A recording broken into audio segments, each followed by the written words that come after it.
Hello and welcome everyone. So today I'm going to talk about where I work, which is ClassTalk. I'm going to touch on what ClassTalk is, the hiring process, the scheduling, the requirements, the dress code, the pay, and some frequently asked questions as well.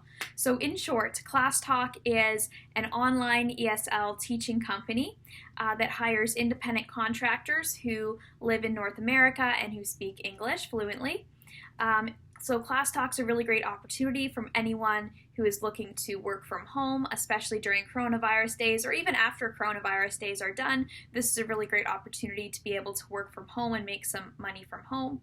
ClassTalk is also a really great opportunity for anyone who is interested in pursuing a degree in education or working in the education industry in the future, or even for someone who is already working in the education industry, right? Who already maybe works as a teacher during the day. You could work as a teacher during the day or have a certain other day job and then work at ClassTalk during some evenings in your spare time if that's what you'd like. So if that sounds interesting to you, then keep watching because we're going to get into the hiring process, schedule, requirements, dress code, pay, and everything else in between as well. And I will be looking at the comment section in case there's any questions that I don't answer in today's video. I'll make sure to try and keep up with those and answer any questions that you may have as well. Okay, so let's start with the hiring process. So the hiring process, the first thing you have to do in the hiring process is you have to go to their website and fill out a questionnaire. I'll put a link to their website down below in the description if you're interested in signing up. All you have to do is you have to put in a resume and optionally a cover letter, and also if you have any ESL teaching certificates, there's a place for those there as well. And if you have any like bachelor's degree or things like that, they want to see that too. They want to see your highest level of education that you have achieved so far. And so they'll ask you for all that information in the questionnaire, and they'll also ask you to make a really quick introduction video introducing yourself and why they should hire you at ClassTalk and talking a little bit about yourself too. And so you put all those things together into their questionnaire, and then you wait a couple days and hope for an invitation to an interview. Now there's usually 2 or 3 different interviews that most ClassTalk teachers do before they actually get hired and start teaching with ClassTalk. The main interview that you're going to need to watch out for and make sure you're well prepared for is the actual demo interview, because this is where you're going to be pretending to be a teacher. You're going to want some props, you're going to want maybe a stuffed animal or maybe some finger puppets or some sort of props to use. You're going to be pretending that the interviewers are your students and you're the teacher, and you're going to want to really impress them with this interview.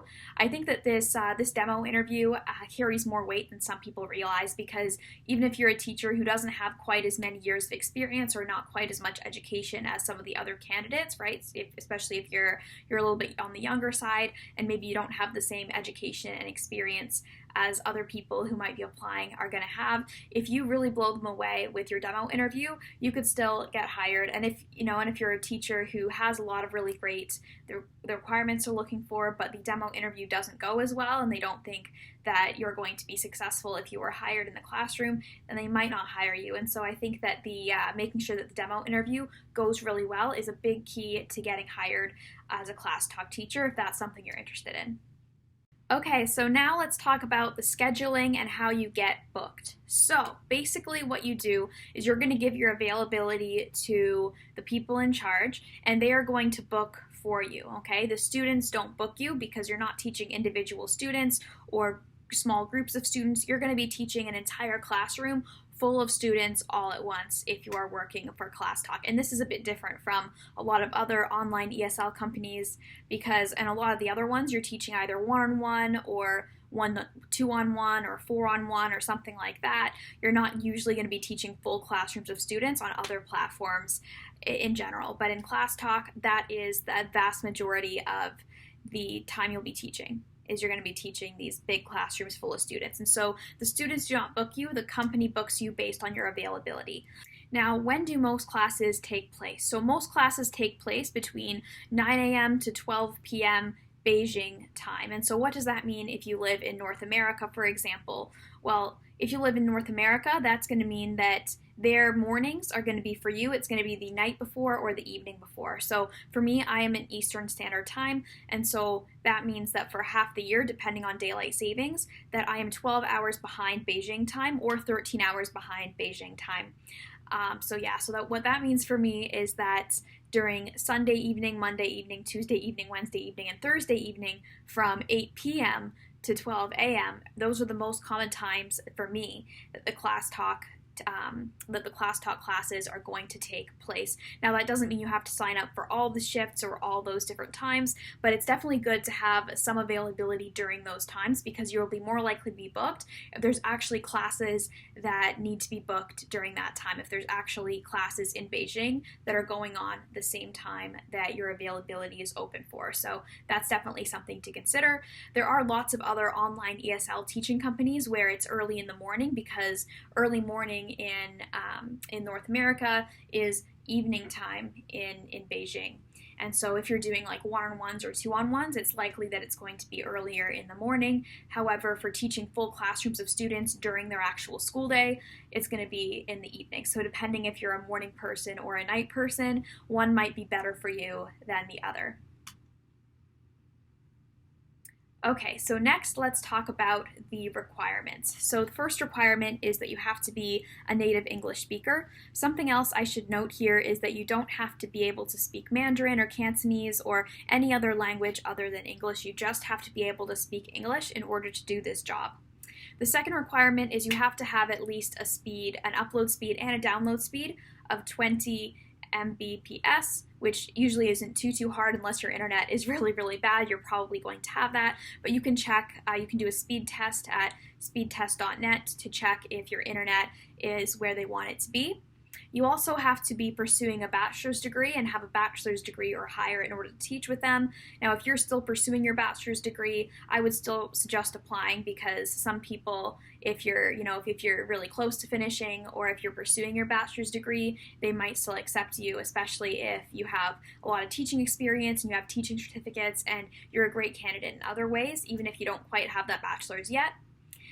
Also, another thing is that if you already have teaching experience in classroom or online, then that's definitely going to be a perk for them to hire you. And when I did apply, I didn't quite have my bachelor's degree finished yet, but I did have experience teaching full classrooms of people and also online teaching experience as well. You also need to have a modern Windows or Mac computer, and it must be capable of running video conferencing software. You also have to have a webcam that has at least 720p resolution, and then of course a headset and a microphone. So the headset and microphone that I got for this is this one here. It's the MPOW headset and microphone, and it's a common one for a lot of online ESL teachers to have. You can get it from Amazon, or if you already have a headset with a microphone, that works too. You might not even have to buy anything new for this. Another requirement of ClassTalk that's kind of unique to ClassTalk is that you have to, unless you have a medical reason not to, you have to stand while you teach. For all the other companies I worked for, it's okay if you sit down to teach, but for this one they want you to be able to stand up to teach. So if you do get hired here, I would strongly recommend getting like a standing desk or something like that. That's where I have my setup. I have a light back there, I have a standing desk, I have this whiteboard behind me, and it's a really great setup to teach with ClassTalk. So now let's talk about the dress code. So teachers are encouraged to dress casually. So you don't have to wear like a business suit or dress business casual every single time that you teach. You're able to wear the typical outfit that you would wear as a North American school teacher. And so wearing a t-shirt and some jeans is perfectly acceptable to wear to a ClassTalk class. However, they do have some requirements, and there are certain things that aren't allowed in a ClassTalk classroom. So the first one is they don't want you to have any visual tattoos or facial piercings. So I don't have any tattoos or facial piercings other than earrings, which are permitted. Now, if you do have facial piercings, though, I wouldn't be too worried unless they're very recent and very newer piercings that still have to heal, because as long as they've already healed, you can just take them out for the class and then put them back in after. It's not very likely that with so much distance between you and the students, you just being on a screen, that they're going to notice that you have a piercing there. It's very unlikely. And if you do have have visible tattoos, my best suggestion, I've never actually had tattoos, but my best suggestion would be to get like a high coverage foundation so that you can cover it up during class, or just wear a shirt that covers it as well is also going to work. Now, the other requirement is they don't want you to have your hair dyed in a way that contrasts sharply with your natural hair color. The good news about this one is that might be hard for them to tell as well. Like, this is my natural hair color, but as long as your hair is dyed a color that, that is a natural hair color for some people, there's a good chance they won't notice, right? If I had dyed my hair darker or lighter, they might not notice, but of course they will notice if you dye your hair pink or green or some color that no one has as their natural hair color, so that's also something to watch out for too. That one would be a bit harder to hide if you have it, unless you have a wig or something like that you could wear during class that looks pretty realistic. That one might be a difficult one to kind of skate past if you do have your hair dyed in a certain way, unless you're willing to dye it back in order to have this job. They also want your clothing to be neat and clean, and so they don't want you to wear something like a basketball singlet or a low-cut top or things like that to the ClassTalk classes. So now let's talk about the pay. So in my opinion, I think the pay is pretty great. The pay is not per hour, it's per class, and I do want to also note that every single time in this case when I say dollars, I mean American dollars, not Canadian dollars.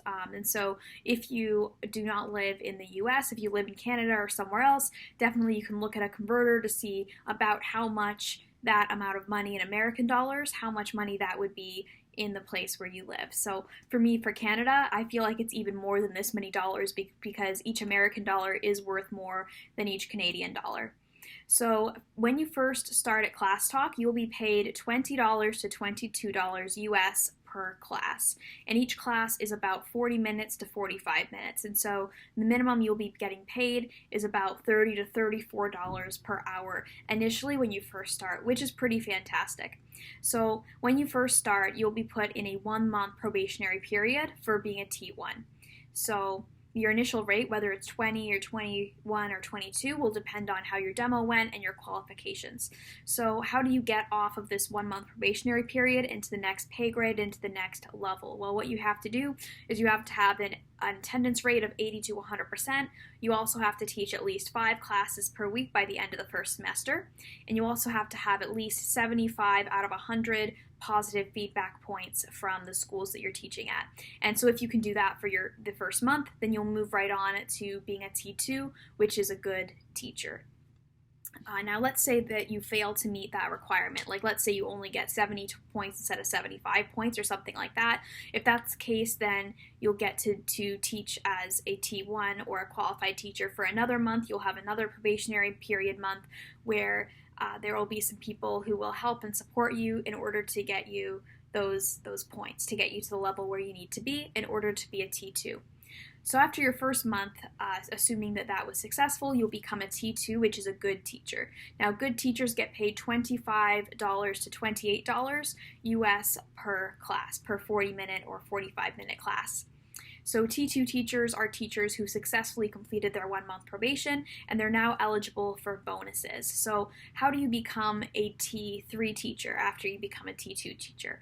This one's going to take a little bit more time. It's going to take more than a month because for this one, you have to teach, you have to have 80 to 100% attendance. You also have to teach at least 10 classes per week, and you also have to have at least 80 points or 80% on your teacher evaluation score for your feedback from the students. And you have to meet those requirements after the first 2 semesters of teaching. So that means you have to teach with ClassTalk for 2 semesters in order to even potentially move on to being a T3. Okay, so T3. A T3 is an excellent teacher. So after you've worked at ClassTalk for 2 semesters, you are possibly a T3 as long as you met the other requirements to get there. T3s or excellent teachers will make $30 per class. So at this point, qualifications you previously had don't matter anymore. All T3 major teachers make the exact same money. So T3 teachers are eligible for the bonus assessment, and they can advance to T4 after they achieve the following. So once you have 80 to 100% attendance, once you worked as a ClassTalk teacher for over a year, and once you have 90% plus of your teacher on your teacher evaluation score, and also after you introduce some new innovative teaching technologies or methodology to the classroom, and also teach a demo class and the students' home-based online classes, then you're good to go and move on to being a T4, a star teacher. So to move from T3 to T4 is probably the hardest, because it's not just good enough anymore to just have a really good attendance rate and be working there for over a year and just have really positive feedback. You also have to do some extra stuff, some classroom prep, some, bring some new innovation, bring some new ideas into the classroom as well in order to become a star teacher. So once you've done those things, you'll become a T4, which is the highest level of teacher, which means you're a star teacher. So star teachers have been with ClassTalk for more than a year, and they've shown commitment to their students and fellow teachers beyond what's expected. So if you exceed the expectations as a T3, then you're going to be a star teacher. Now, star teachers all make $35 per 40-minute to 45-minute class. So almost $1 per minute, so that's pretty good. The star teachers are given the highest salary, and they're also eligible for additional bonuses at ClassTalk's discretion. So in addition to just the regular semester bonuses that all teachers except for the teachers on probation are eligible for, T4 teachers could be eligible for even more bonuses. Now, for me personally, I am not a T4 teacher. I'm only a T2 teacher because I haven't worked there for 2 semesters just yet. I'm on my way to becoming a T3 teacher soon, but I'm not there yet, so I don't know much about those additional bonuses, but I do know there's possible other bonuses available. But the bonus I do know about is the semester bonus. So basically the top ranked teachers every semester are eligible for this bonus. So right now, if you rank from teacher number 1, you're the top teacher, to the 15th teacher, then you will get a bonus. So if you're ranked 1st to 5th in terms of your ranking, then you'll get a $5 bonus per class you taught, capped at 200 classes. So that's up to an extra $1,000 at the end of your semester as a bonus. Now, let's say you were 6th to 10th, then it's a $3 per class bonus. So that's up to $600 because it's capped at 200 classes. If you were 11th to 15th, then it's a $2 bonus per class, capped at 200. So maximum for that one would be $400. And then 16th plus, you wouldn't get any semester bonus, unfortunately. And as long as you're a T2 teacher, T3 teacher, or T4 teacher, you're eligible for these bonuses. Now, at some point, they might change this as the company gets bigger and bigger. They might end up deciding, hey, we're instead of making it just the 15th teacher, we'll make it to the 30th teacher or something like that. But right now, it's a pretty small class, or it's a pretty small company, and so there's only a few teachers who are actually getting these bonuses that, in order for it to be something achievable at this point, because it's not like there's hundreds of teachers. Now, also, when do teachers get paid? So teachers get paid monthly. So on the 15th of every month, you'll get paid for the entire last month. So for example, on April 15th, I will get paid for all the classes that I taught during the month of March. And also, let's say that the end of the semester, for argument's sake, was June. Then that means on July 15th, I'll get all the money from June, and I'll also get a semester bonus if applicable. So some common, frequently asked questions that I get asked, I'm going to answer those right now. So the first one is, do you have to be fluent in English and in Chinese? So the answer is no. You do have to be fluent in English and be a native English speaker since you're really teaching English, but you don't have to be fluent in Chinese. You don't have to even know a word of Chinese or of any other languages. You only have to know English in order to do this job. The few words in Chinese that I do know, I learned from the students. I did not know them prior to working as an online ESL teacher. The second question I often get asked is, how old do you have to be a teacher? And you have to be at least 18 to be a teacher. I think most teachers would be at least a few years older than that, though, because they do want you to either have your bachelor's degree or be working towards getting a bachelor's degree. And so most people who have completed a bachelor's degree or who are almost finished their bachelor's are going to be a little bit older as well than just being 18 years old.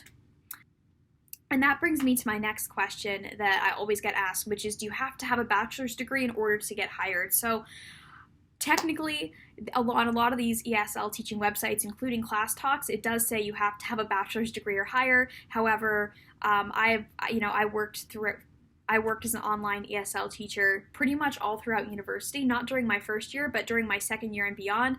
I worked as an online ESL teacher for some various companies as one of the jobs that I did. And so I would say no, I would still recommend applying, even if you don't have a bachelor's degree, if you're still interested in doing so, especially if you have your TEFL or your TESOL certificates, which I'll link those down below what those are, but basically they're 120-hour courses, but you can actually do them in like a weekend. They're not very hard to complete, and they make your application look that much better. There's groupons you can do for those to get those for very low prices, like maybe $10 or $20 for each certificate, and I was able to do them, like I said, in like a weekend. I was able to finish them and have like an A+ for both of them and submit those to any ESL company that I wanted to teach for. So having those is really helpful if you do want to be an ESL teacher. Or same thing with teaching experience. If you're able to say, oh, I've taught at this place before, or I volunteer taught here, or stuff like that, then that's also really useful. Like for me, prior to being a teacher with ClassTalk, I had already taught math at the University of Toronto before that. I had already taught with other online ESL companies, and so with the amount of experience I had and the fact that I had not one but two teacher certificates, even though my bachelor's wasn't quite finished, all those requirements put together were still enough to get me the job. But yeah, that's everything. That's everything you need to know about ClassTalk.